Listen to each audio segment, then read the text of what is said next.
पूज्यपाद श्री उड़िया बाबा जी महाराज।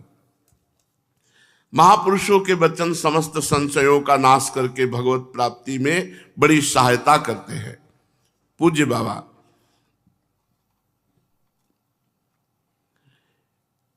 जो उपासक अपने मन को एकाग्र और शांत करना चाहता है तो बाबा उसको क्या करना चाहिए? पूज्य बाबा, मन का कार्य है मनोराज्य करना। मनोराज्य का मतलब समझ रहे हो ना? बेमतलब की बातें कल्पना करना, ऐसा हो जाए तो ऐसा, फिर ऐसा कर लेंगे, फिर ऐसा किया था वैसा, ये मनोराज्य है। यदि मन को एकाग्र और पवित्र करना चाहते हो तो मनोराज्य का त्याग करो। कैसे त्याग होगा? राधा राधा राधा राधा, वो बार बार आपसे कहेगा सुनो हमारी बात सुनो, जो मैं कल्पना कर रहा हूं उसमें आप सहयोग करो। वो बार बार, जैसे एक प्रश्नकर्ता ने कहा क्या स्वप्न नहीं बनाना चाहिए? उनका स्वप्न तो स्वाभाविक मन में एकांत में जब शयन करते हैं तब आते, तो उनका शायद था कि मनोरथों को शायद वो स्वप्न कह रहे होंगे कि स्वप्न नहीं, अरे जागृत ही स्वप्न है, स्वप्न भी मिथ्या है, तो मनोरथ क्या करोगे? ये मनोराज्य ऐसे चलता रहता है, सबका चलता रहता है। इसी मनोराज्य को रोक दे वो भजन सेवा करते हुए, नाम जप करते हुए, वाणी पाठ करते। सच्ची कहते चतुरासी जी बहुत कृपालु हैं। आप चतुरासी जी का गायन करो, चतुरासी जी आपको पकड़ लेंगी। कई बार बहुत आश्चर्य होता है, बात करते करते रुके, चलो प्रथम ये था, तब एकदम धन्य है, जय हो हरिवंश महाप्रभु की जय हो, चतुरासी जी की जय हो। एक सेकंड भी खाली नहीं, अपने आप चल पड़ते, पद चल। मनोराज्य की जगह नहीं रह जाती, मनोराज्य की जगह नहीं रह जाती। नाम पकड़ो, वाणी पकड़ो, सेवक शरण सदा रहे, अनंत नहीं विश्राम, कह वाणी हरिवंश की, कह हरिवंश ही नाम। मनोराज्य नष्ट करना है तो दो बातें पकड़ लो, नाम जप और चतुरासी जी के 10 ही पद याद कर लो, उन्हीं को बार बार गुनगुनाओ। ना 10 आते होंगे तो 2-3 तो सबको आते हैं। 3 आज नीकी बनी श्री राधिका नागरी, बनी श्री राधा मोहन जी की जोरी, और आज नागरी किशोर भावती विचित्र जोर, ये आती होंगी क्योंकि आरती तो करते ही होगे। अब आरती ना करते हो तो फिर बात अलग है। अगर एक बार भी आरती करते होगे तो धूप और श्रृंगार दो में 3 पद हैं। मान लो बेसर कौन की नहीं, तो चलो 3 तो हैं, याद होगे 3। तीनों गुणों से पार कर देंगे, केवल 3 पद दोहराते रहो। बनी श्री राधा मोहन जू की जोरी, इंद्र नीलमणि श्याम मनोहर। और अगर सामने दिखाई ना दे श्याम मनोहर तो हमें बताना। इंद्र नीलमणि श्याम मनोहर, 7 कुंभ तन गोज।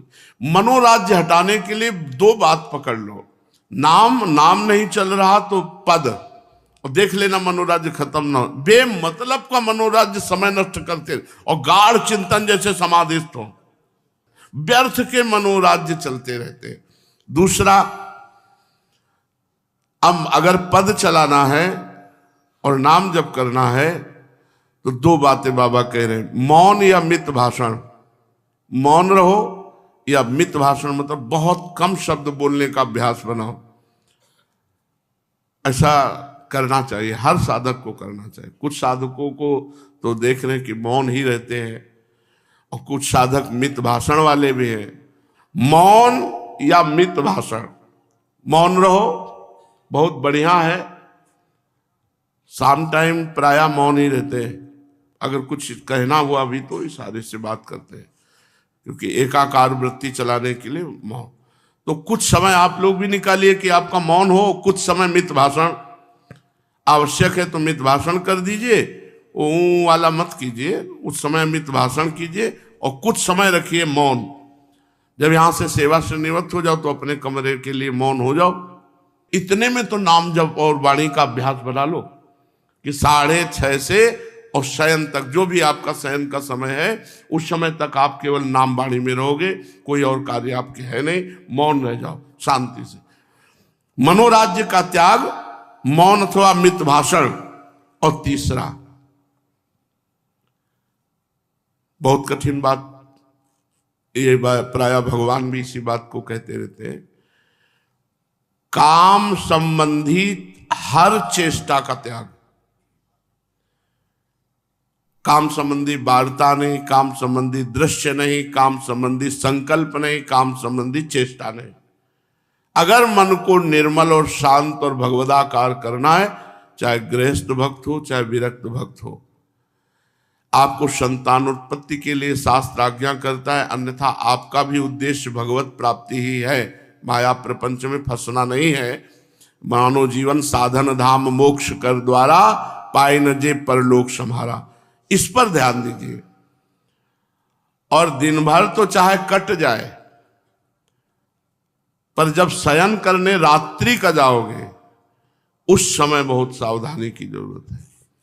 जहां एकांत हुए, मध्याह्न में विश्राम के समय या रात्रि में एकांत के समय, फिर आपका मन जो है वो इसी चेष्टा में जाएगा। इसीलिए बाबा बहुत सिद्ध महापुरुष है, वो काम चेष्टा, काम चिंतन, काम दृश्य, काम संकल्प विकल्प, इसका त्याग कर दिया जाए। चौथा, कुछ समय एकदम एकांत रहने वाला स्वभाव बनाया जाए। सोने के अलावा, शयन के समय तो सब एकांत ही रहते हैं, जब सो गए तो क्या एकांत हो, चाहे समाज में हो। जागृत अवस्था में एकांत, अब ये एकांत का तात्पर्य अकेले बैठना नहीं है। कमरा बंद करके अकेले बैठ करके प्रपंच चिंतन कर रहे तो एकांत नहीं है। एकांत का तात्पर्य एक प्रभु के सिवा और सब खत्म। आधा घंटा एकांते सुख मास्यताम अथातो ब्रह्म जिज्ञासा, भगवान शंकराचार्य जी ने कहा। एकांत की सफलता यही है कि एकांत में बैठ करके ब्रह्म चिंतन किया जाए। वहां तो ब्रह्म जिज्ञासा कह रहे, बैठ करके या खड़े होकर या लेट कर एकदम भगवदाकार वृत्ति, केवल प्रभु का चिंतन। ये 10 मिनट करना सीख जाओ। अगर आपको बैठने में परेशानी है तो आप सोफा में बैठ जाओ, कुर्सी में बैठ जाओ, जैसे बने चित्त वृत्ति भगवदाकार कर दो। उस समय हटाओ, सब जगह से हटाकर एकमात्र प्रभु में। भागे तो फिर घसीट कर लाओ, फिर प्रभु में। अगर 10 मिनट प्रभु में टिक गए तो आप देख लेना आपके जीवन में क्या प्रकाश होता है। प्रभु में टिक जाना, केवल प्रभु में 10 मिनट टिक करके दिखाओ। पांचवी बात कह रहे हैं, जो आचार्य ग्रंथ है उसका नित्य नियम पूर्वक पाठ करना। धार्मिक ग्रंथों को, ये 5 बातें जिसके जीवन में है वो मन को जीत लेगा, मन को एकाग्र कर लेगा, मन को पवित्र कर लेगा। पहला मनोराज्य का त्याग, दूसरा मौन अथवा मित भाषण, तीसरा काम प्रसंग का त्याग, चौथा एकांत सेवन, पांचवा धार्मिक ग्रंथों का, आचार्य ग्रंथों का स्वाध्याय।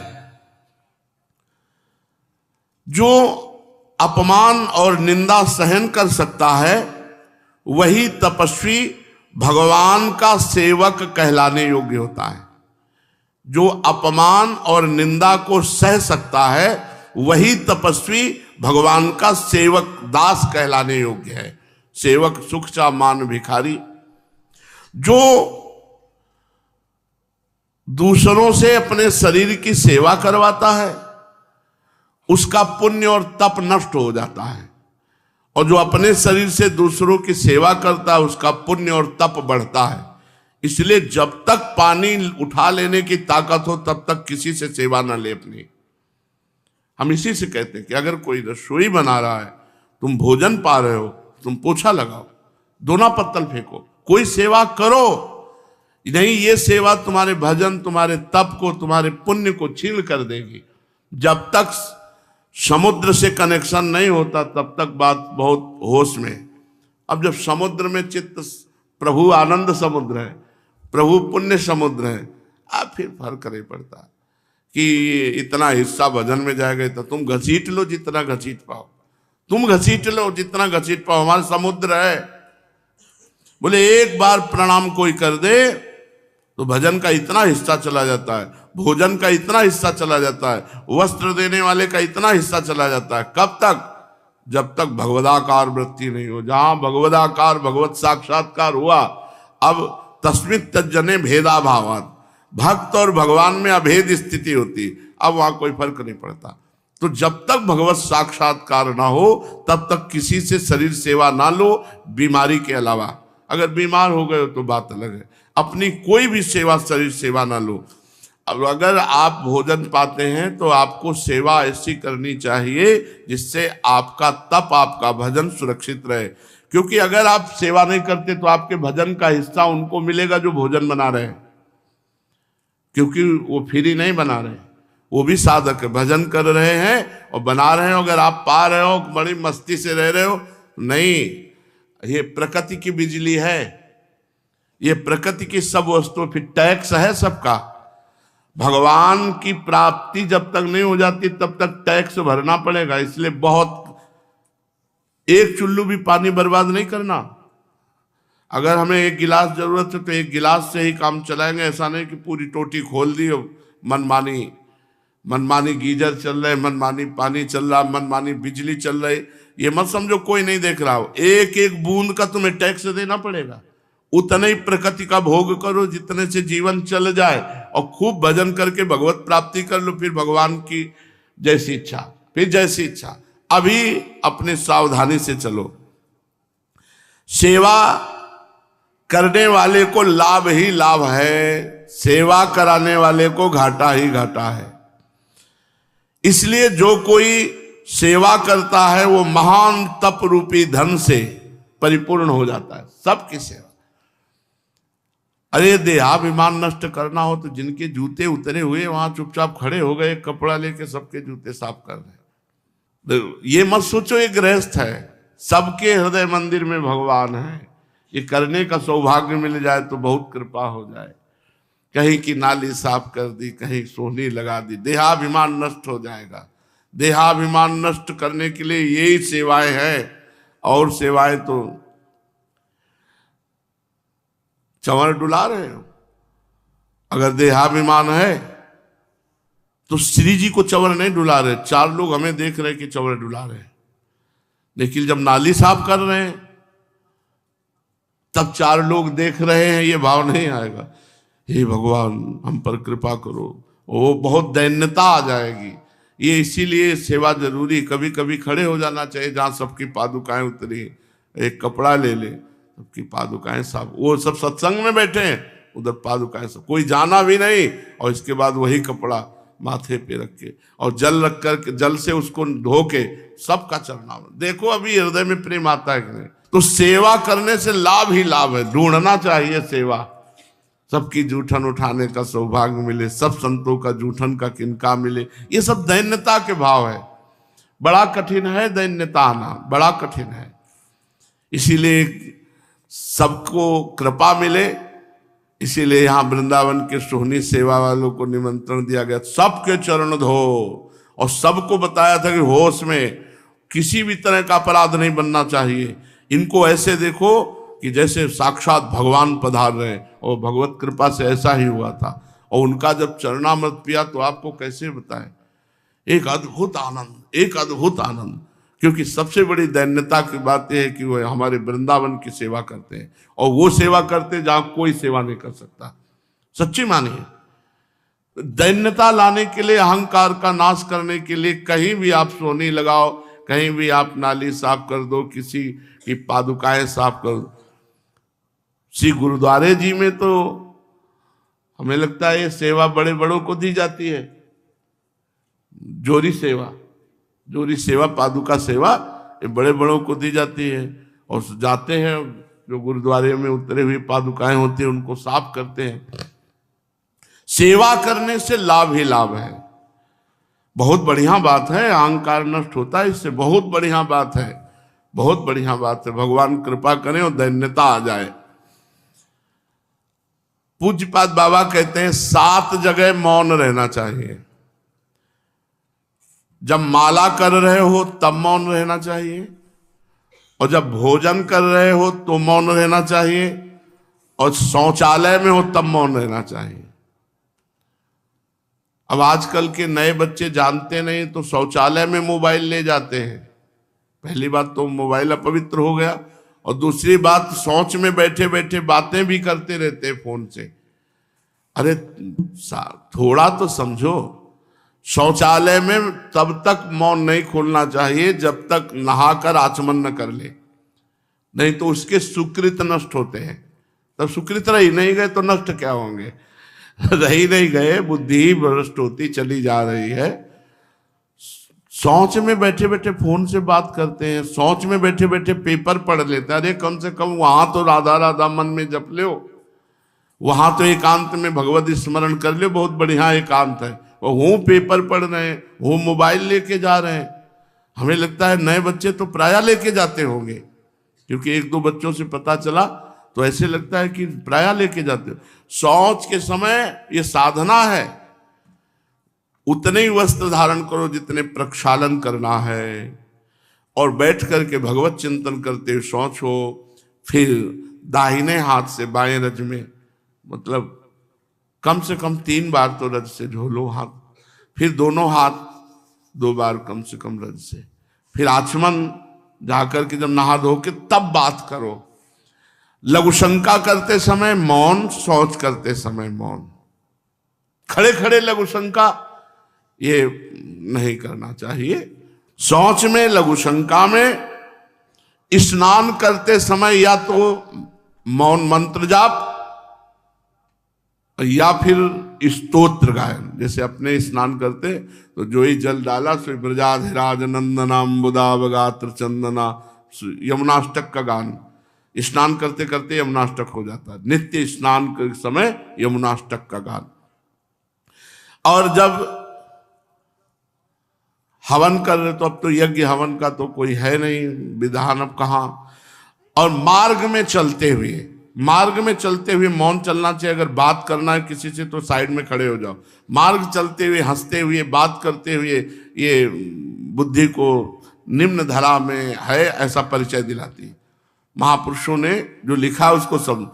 भोजन करते समय बात नहीं, नाम जप करते हुए भजन करो, माला पूरा हो जाए तभी बात करो, माला छोड़ के बात नहीं करनी। और शौच में बात नहीं करनी, मौन रहना है। लघु शंका करते समय जब तक आचमन न कर लो, फिर स्नान करते समय मौन या कोई स्तोत्र। और यज्ञ हवन लिखा हुआ है तो उस समय तो अब। और 7वां मार्ग में चलते हुए, ये 7 बातें। मन को एकाग्र और निर्मल करने के लिए 4 बातें: मनोराज्य का त्याग, मौन अथवा मित भाषण, काम प्रसंग का त्याग, एकांत और धार्मिक ग्रंथों का स्वाध्याय।